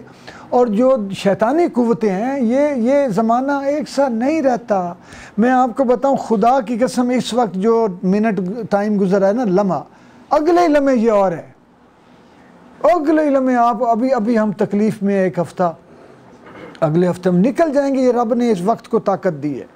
ये कोई अल्टीमेट, ये ऐसे फ़िरौन डूबे हैं, इतनी बड़ी रोमन अम्पायर्स और जुल्म की अम्पायर्स गिरी हैं, और उसके बाद फिर नए लोग आए हैं, नई दुनिया आबाद हुई है। 1 लाख इतने 24,000 पैगंबर जो हैं वो रब ताला ने भेजे हैं, जिन्होंने आके तब्दीलियाँ लाए, जो बताया कि इंसानों को तकलीफ़ ना दो। अभी इसलिए तो ये मज़हब के ख़िलाफ़, मज़ाहिब के ख़िलाफ़ हैं कि मज़हब एहतसाब करता है, खुदा का तसव्वुर कटहरे में लाता है ज़ालिमों को। वो कहते हैं ये इसको परे करो, इनको दूर करो। तो उन्होंने ये भी गेमें चलाई हुई हैं। तो हमने ना हौसला हारना, कोशिश करें, थोड़े से भी शुरू हो, मामूली से भी शुरू हो, उसको ग्रेजुअली स्टेप बाय स्टेप अपने छोटे छोटे बिजनेसेस चाहे आपको शुरू करना पड़े, छोटी छोटी जुगाड़ें लगानी पड़ें, नेक नियती और तामीरी बुनियादों पर वो चलाएं आगे। रब की कायनात वो तो पत्थरों में कीड़ों को रिज़्क देने वाला है, वो तो परिंदों को पता नहीं कहाँ से रिज़्क देने वाला है। वो कायनात रब की बड़ी है, ये इंसान महदूद कर रहा है इसको, इंसान एक दूसरे का हक छीन रहा है, रब नहीं करता। तो इंशाअल्लाह ये हमने हौसला भी नहीं हारना। और अदब इसलिए रखें कि अदब जो है ना, आपको कभी आपका रोने को दिल करेगा तो सहेली की तरह कोई किताब आपको सीने से लगा लेगी, कोई शायरी, कोई नज़म, कोई गज़ल कंधे से लगा के आपका दिल को थपथपा देगी। अदब आपकी सहेली और दोस्त बनेगा। तो इसलिए इसको ज़रूरी है, ये आपको हिम्मत देता है और दुनिया को समझने की आपको ताकत और शऊर देगा। इसलिए ये औखे सौखे जारी रखना चाहिए। आखिरी पर मेरा आपसे सवाल है कि आपके शायरी किताबें हमने पढ़ी तो उनमें इंसान का जो दाखिली इज़्तिराब है, यानी इश्क व मोहब्बत की बात भी है, फिर हिजर विसाल की जो कैफियत हैं वो भी हैं, तो वो सारा आपने बयान किया। इसके अलावा फिर आपने जब माशरे में जुल्म को देखा, नाइंसाफ़ी को देखा, तो फिर मुज़ाहिमत की तरफ भी आप आए और मुज़ाहिमत करेंगे हम, आपकी किताब भी है। तो ये सारी चीज़ें हमें वहाँ मिलती हैं जो आपने माशरे में जो देखा, आपने उस इज़्तिराब को, उस खुशी हर चीज़ को बयान किया। अब जब हम आज के दौर के शुआरा को देखते हैं, ख़ास तौर पे जो सोशल मीडिया पे जिन्हें बहुत ज़्यादा शोहरत भी हासिल है, तो मैं जो महसूस करता हूँ वो ये है कि वो किसी भी अपने सुनने वाले एक आम आदमी को बजाय इसके कि वो उसको अपनी सतह पे ऊपर लेके आएँ, ये आज के हमारे अक्सर शुआरा ख़ुद उनकी सतह पे नीचे जाके उनको मुतासिर करने की कोशिश करते हैं। तो ये अक्सर शुआरा में ये चीज़ जो मुझे समझ आती है, यही नज़र आती है। तो इस हवाले से आप क्या समझते हैं, अगर यही कुछ रहा तो शायरी का मुस्तकबिल आप इस सूरत हाल में क्या देखते हैं? हजूर, मैं आपके आने से पहले थोड़ी सी इस पर बात की थी, मैं दोहरा देता हूँ कि ये तो एक तो शायर अदीब ये लोग नहीं हैं, ये लड़के जो हैं ये सोशल मीडिया की पैदावार हैं और उन तंजीमों की पैदावार हैं जिनको फ़ंड किया गया है कि आप शेर व अदब की इतनी बेतौकीर करके इस शक्ल को दिखाएं, इतना चीप और घटिया कर दें कि लोगों के अजहान भी उसी सतह पर आकर घटिया और चीप होना शुरू हो जाए। और नौजवान नस्ल को टारगेट हमारे बच्चों को किया गया है कि उनके यहाँ जो है वो एक बदतमीज़ी, एक गैर शाइस्तगी और बद तहजीबी का जो अंसर है वो गालिब आ जाए और शेर व अदब जो इंसानी जहन और इंसानी नफ्स की तहजीब करने की काबिलियत और सलाहियत रखते हैं उससे बच्चों को महरूम कर दिया जाए। इनकी शायरी ये फ्राडी हैं, ये मैंने अभी बताया कि 15-20 लफ्ज़ हैं, एक दूसरा चोरी करता उधर एक जैसा, एक तो ऐसा वो इनमें से जो जिन मशहूर शुरा की आप बात कर रहे हैं वो एक बद तहजीब आदमी, वो क्या कर रहा है आजकल लोगों को, वो लोगों की शायरी सुनाता है और ये नहीं बताता मैं किसी की सुना रहा हूँ, इतना थोड़ा हुआ है। मैंने आज वो कहा एक और शायर था हमें मिला, मैंने कहा वो चोर ग्रुप से था है, तो वो ये प्यारा आदमी है, फंस गया उन जालिम चोरों में, वो एक मोटा है चोर। तो उसके जो वो मैंने कहा अब आप लोग तो चोरी की जस्टिफाई करते रहे ना, किसी का ख्याल चोरी कर लिया, किसी की ज़बान ज़मीन, किसी के लफ्ज़, किसी की तरकीब उठा ली। अब वो लोगों की शायरी पढ़ रहा होता, नाम नहीं लेता कि सोशल मीडिया में हर बंदे को तो नहीं पता कि ये तैमूर हसन की शायरी मैं सुना रहा हूँ या मैं किसी और की नज़म सुना रहा हूँ। वो टीवी पे जाके लोगों की शायरी सुनाता और नहीं बताता किसी की है, ताकि जिनको शक पड़ता है ना मैं सुना रहा हूँ तो पढ़ा रहे। ये तो फिर शायर अदीब तो ना हुए, तो ये फ्राडी हैं, इनके अजीब गरीब मैंने नाम रखे हुए, बेटियाँ बैठी यहाँ मैं नाम वो नहीं लूँगा, वैसे मीडिया पे ले चुका हूँ कई दफ़ा ये किस तरह के शायर हैं घटिया। तो ये शायर शूर नहीं है, इनको कहा जा रहा है, बनाया जा रहा है। शायर तो ये बैठे हैं चिश्ती साहब, मैं इनका शेर आपको सुनाता हूँ। इस तरह चलता हूँ मैं दिल की पकड़ कर उंगली, इस तरह चलता हूँ मैं दिल की पकड़ कर उंगली, जैसे बीमार को लेकर कोई बीमार चले। तो ये शेर है ना, शायरी तो वो है जो आपके, अच्छा एक जो आपने बात की है उसमें बस एक ही आपकी मालूमात मुझे उसमें नाकस लगी हैं, बाकी सारी बातें आपने दोस्त की हैं कि मेरे यहाँ हिजर विसाल की जो शायरी है ना वो हिजर की शायरी है, विसाल वसूल कोई नहीं है, बिल्कुल शायरी है ही नहीं। मुझे तो पता है ना, मैंने खुद लिखी है चूँकि।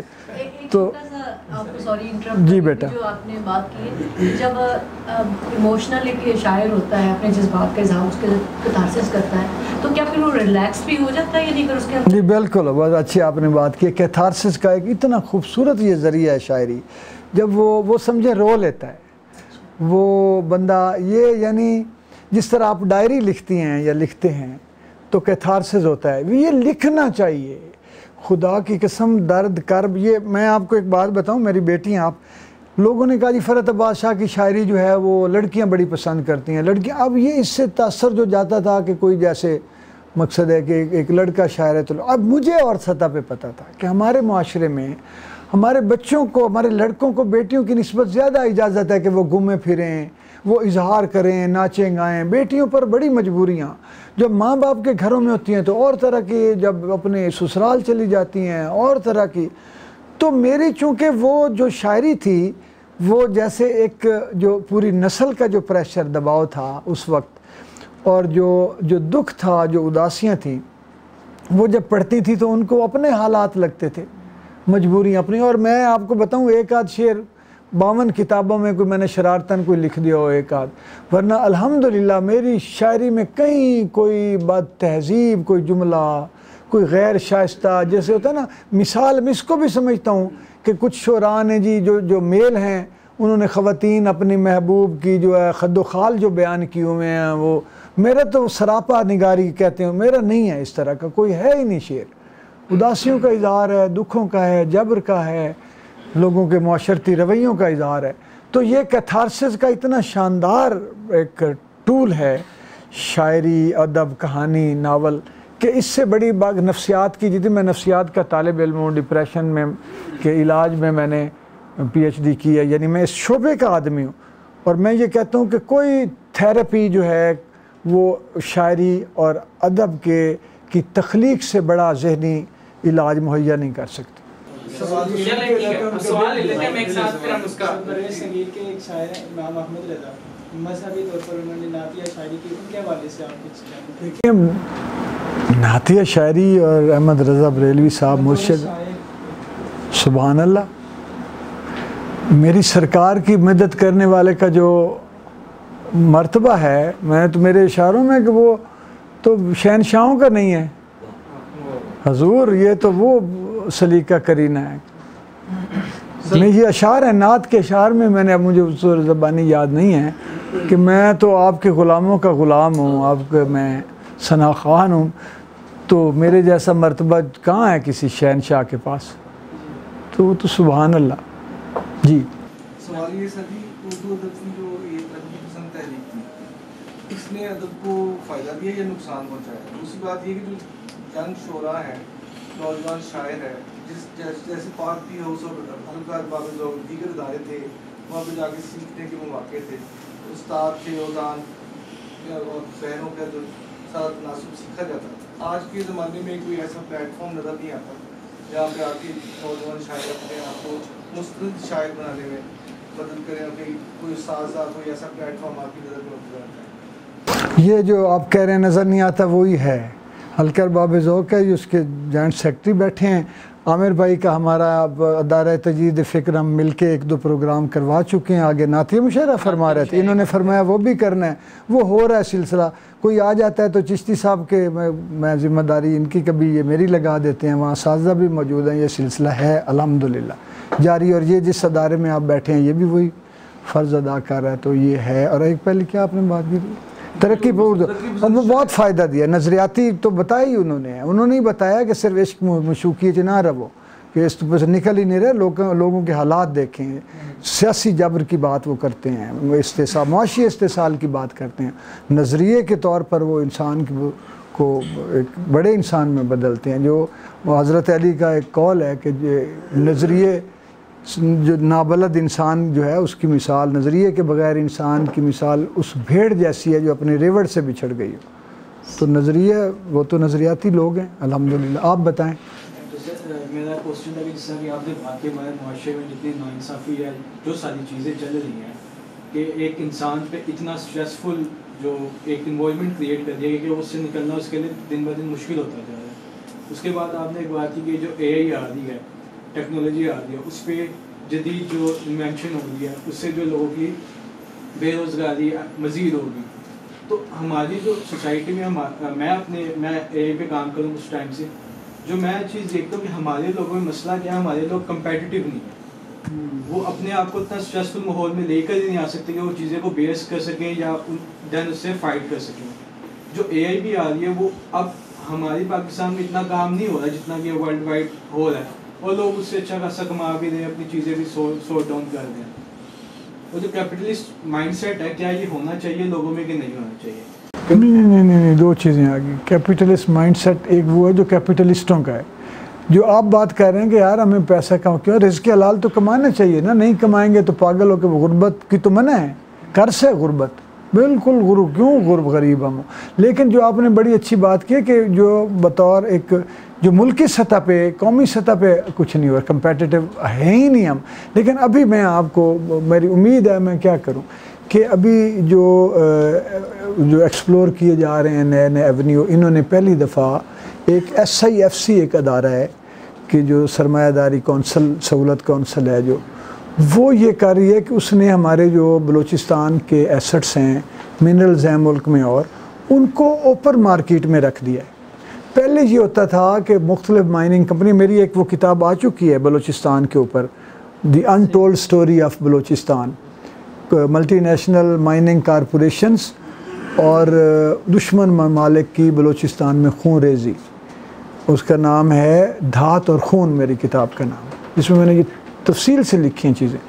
तो वो अब उन्होंने क्या किया है कि उन्होंने पूरी दुनिया को कह दिया कि भाई बोली लगाओ और जो हमें फ़ायदा नज़र आएगा हम दे देंगे। पहले ये था कि सरदार वहाँ पे एक तरफ हमें कर रहे हैं, माइनिंग कंपनी है एक तरफ, इंडिया जो है वो और वहाँ पे दहशतगर्दी है, जो कुछ हो रहा है वो सब वो बाहर से हमारे ऊपर है जो बलूचिस्तान। तो अब वो उन्होंने अब इसीलिए ज़्यादा वहाँ पे बलूचिस्तान में तशद्दुद बढ़ गया कि यार जब हम रास्ते निकलना शुरू करते हैं ना कहीं से, तो वो सारे जो कैपिटलिस्ट हैं वो।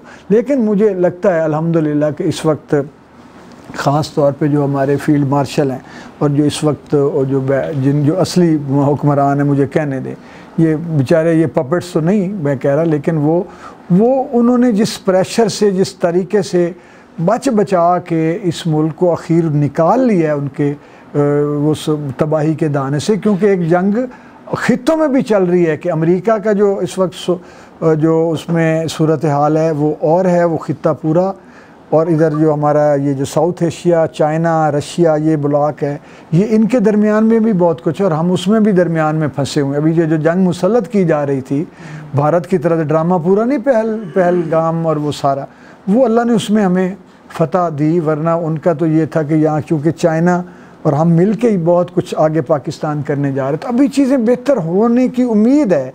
अब लग रहा है कि मुश्किलात जो हैं वो इंशाअल्लाह दूर होंगी, चीज़ें नज़र आ रही हैं। और जिस दिन अगर अल्लाह करे हम IMF के चुंगल से किसी तरीके से, लगता तो नहीं है वो निकलने तो नहीं देते, अगर निकल गया किसी बड़े वाइज हुक्मरान की वजह से, तो फिर दौड़ लग जाएगी इंशाअल्लाह। बहुत शुक्रिया। शायरी सुनते हैं, बहुत सियासी बातें, शाम के बाद से हम आगाज़ करते हैं। तूने देखा है कभी एक नज़र शाम के बाद, कितने चुपचाप से लगते हैं शजर शाम के बाद, इतने चुपचाप के रास्ते भी रहेंगे ला इल्म, छोड़ जाएंगे किसी रोज़ नगर शाम के बाद। शाम से पहले वो मस्त अपनी उड़ानों में रहा, जिसके हाथों में थे टूटे हुए पर, शाम के बाद लौट आए न किसी रोज़ वो आवारा मिजाज, खोल रखते हैं इसी आस पे दर शाम के बाद। तू है सूरज तुझे मालूम कहाँ रात का दुख, तू किसी रोज़ मेरे घर में उतर शाम के बाद। और इसी रदीफ़ में एक और है कि वो जो टल जाती रही सर से बला शाम के बाद, कोई तो था कि जो देता था दुआ शाम के बाद। और आहें भरती है शबे हिज्र यतीमों की तरह, आहें भरती है शबे हिज्र यतीमों की तरह, सर्द हो जाती है हर रोज़ हवा शाम के बाद। शाम से पहले तलक लाख सुलाए रखें, जाग उठती है मोहब्बत की अना शाम के बाद। तुम गए हो तो स्याह रंग के कपड़े पहने, फिरती रहती है मेरे घर में कज़ा शाम के बाद। लौट आती है मेरी शब की इबादत खाली, लौट आती है मेरी शब की इबादत खाली, जाने किस अर्श पे रहता है खुदा शाम। इसी से होता है ज़ाहिर जो हाल दर्द का है, सभी को कोई न कोई वबाल दर्द का है। अब इसके बाद कोई राब्ता नहीं रखना, ये बात तय हुई लेकिन सवाल दर्द का है। और यहीं कहीं मेरे अंदर कोई तड़पता है, यहीं कहीं पे कोई यरगमाल दर्द का है। ये दिल ये उजड़ी हुई चश्मे नम, ये तन्हाई, ये दिल ये उजड़ी हुई चश्मे नम, ये तन्हाई, हमारे पास तो जो भी है माल दर्द का है। और किसी ने पूछा कि फरहत बहुत हसीन हो तुम, तो मुस्कुरा के कहा सब जमाल दर्द का है। आज से कोई 16-17 साल पहले मैंने आपके एक इंटरव्यू में पढ़ा था, आपसे सवाल हुआ था कि आपके अपने पसंदीदा अशार आप सुनाएं, तो वो आपने, मुझे याद है, मेरी जान तुमसे अपना आप प्यारा कौन करता है, मर्ज़ देने लगे तस्कीन तो चारा कौन करता है, अभी तो मिल के चलते हैं समंदर की मुसाफत में, फिर उसके बाद देखेंगे किनारा कौन करता है, घटाएं कौन लाता है मेरी आँखों के मौसम में, फिर इसके बाद बारिश का नज़ारा कौन करता है। ये आपने सुनाए थे, उसमें वो लिखे हुए थे। तो मैं आज वही सवाल आपसे करना चाहता हूँ कि आज आप अपनी पसंद की कुछ अशारा में सुना दें। देखिए अभी तो ये भी पसंद ही थी जो मैंने सुनाई हैं, और कुछ चीदा शेर जो भी आजकल मेरे जहन में आ रहे हैं वो मैं सुनाता हूँ। कि रोज़ एक दर्द, मुझे एक शेर है सिंगल याद आ रहा है रोज़ एक दर्द मुझे राह में आ मिलता है और कहता है सलाम आपने पहचाना मुझे। और एक शेर है कि हम तुझे शहर में यूं ढूंढते हैं जिस तरह लोग सकून ढूंढते हैं। और एक शेर है कि बाद आँखों के मेरा दिल भी निकाला उसने, बाद आँखों के मेरा दिल भी निकाला उसने, उसको शक था कि मुझे अब भी नज़र आता है। और तेरे कुछ ख्वाब जनाजे हैं मेरी आँखों में, वो जनाजे जो कभी घर से उठाए न गए, और आज तक रखे हैं पछतावे की अलमारी में, एक दो वादे जो दोनों से निभाए न गए। एक वो आपके शेर बड़े वायरल हुए थे, बदल गए मेरे मौसम तो यार अब आए। हाँ, बदल गए मेरे मौसम तो यार अब आए, गमों ने चाट लिया गम गुसार अब आए। ये वक्त इस तरह रोने का तो नहीं, लेकिन मैं क्या करूं कि मेरे गम सोगवार अब आए। मौत का वक्त गुजर जाएगा ये भी सैलाब उतर जाएगा। आ गया है जो किसी सुख का ख्याल, मुझको छुएगा तो मर जाएगा। हाँ, मुझको छू लेगा तो मर जाएगा।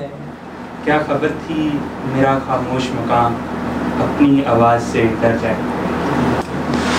आ गया है जो दुखों का मौसम, कुछ ना कुछ तो कहीं ठहर जाएगा। झूठ बोलेगा तो क्या इसमें कोई वादा भी तो कर जाएगा। इसके बारे में बहुत कुछ सोचता हूँ, मुझसे बिछड़ा तो किधर जाएगा। हाँ, उसके बारे में बहुत सोचता हूँ, कुछ नहीं। शायर बज़ुबान शायर ज़्यादा अच्छा है ना। हाँ, लेकिन वो मुझे ये याद है। पढ़ते हम एक नज़म आपकी, आ किसी रोज़ किसी दुख पे इकट्ठे रहे। ये जी आमिर भाई ने कि ज़िंदगी के बहुत मसाइल हैं, हर कदम पर पहाड़ हाइल हैं। ए दिले बेकरार मुद्दत से हम तेरी वहशतों के कायल हैं। ऐसे तकते हैं आपकी जानिब जैसे मौसम नहीं है साइल हैं। और फूल खुशबू हवा शजर बारिश एक तेरी तरफ ही माइल हैं। फासला तो बहुत ही कम है मगर दरमियाँ में कई मसाइल हैं। उसके चेहरे के सामने फरहत रंग और रोशनी भी ज़ाइल हैं। कभी सहर तो कभी शाम ले गया मुझसे, तुम्हारा दर्द कई काम ले गया मुझसे। क्या बात है। मुझे खबर न हुई और ज़बाना जाते हुए, हाँ, नज़र बचा के तेरा तो नाम ले गया मुझसे। उसे ज़्यादा ज़रूरत थी घर बसाने की, उसे ज़्यादा ज़रूरत थी घर बसाने की, वो आके मेरे दरो बाम ले गया मुझसे। भला कहाँ कोई जो उसके मिलने वाला था, बस एक जुर्रत नाकाम ले गया मुझसे। बस एक लम्हे के सच झूठ के इवज़ फरहत तमाम उम्र का इल्ज़ाम ले गया मुझसे। अच्छा, ये शादी में हाँ जी प्लीज़। हमारे साहब भी कह रहे हैं, आपकी नज़म है, आ किसी रोज़ किसी दुख पे इकट्ठे रोएं। आ किसी रोज़ किसी दुख पे इकट्ठे रोएं, जिस तरह मर के जवां साल पे देहातों में बूढ़ियाँ रोते हुए बैन किया करती हैं। जिस तरह स्याहपोश परिंदे के कहीं गिरने पे डार के डार ज़मीनों पे उतर आते हैं, चीखते शोर मचाते हुए कुरलाते हुए, अपने महरूम रवैयों की अलमनाकी पर अपनी तन्हाई के वीरानों में छुप कर रोना, अजनबियत के गटा टोप स्यागारों में, शहर से दूर बयाबानों में छुप कर रोना, एक नए दुख के इजाफे के सिवा कुछ भी नहीं। अपनी ही ज़ात के गुंजल में उलझ कर तन्हा, अपने गुमराह मकासिद से वफा ठीक नहीं, काफिला छोड़ के सहरा में सदा ठीक नहीं। हम परिंदे हैं न मकतूल हवाएं, फिर भी आ किसी रोज़ किसी दुख पे इकट्ठे रहो। बहुत शुक्रिया शाह जी आपके वक्त का। हमने शायरी से हट के भी बड़ी चीज़ें आपके साथ डिस्कस कर ली और एक नया पर्सपेक्टिव भी हमें सुनने को मिला। और आप सभी लोगों का शुक्रिया, आप सभी लोग वक्त निकाल कर तशरीफ़ लाए और आज की सदरी बैठक का हिस्सा बने।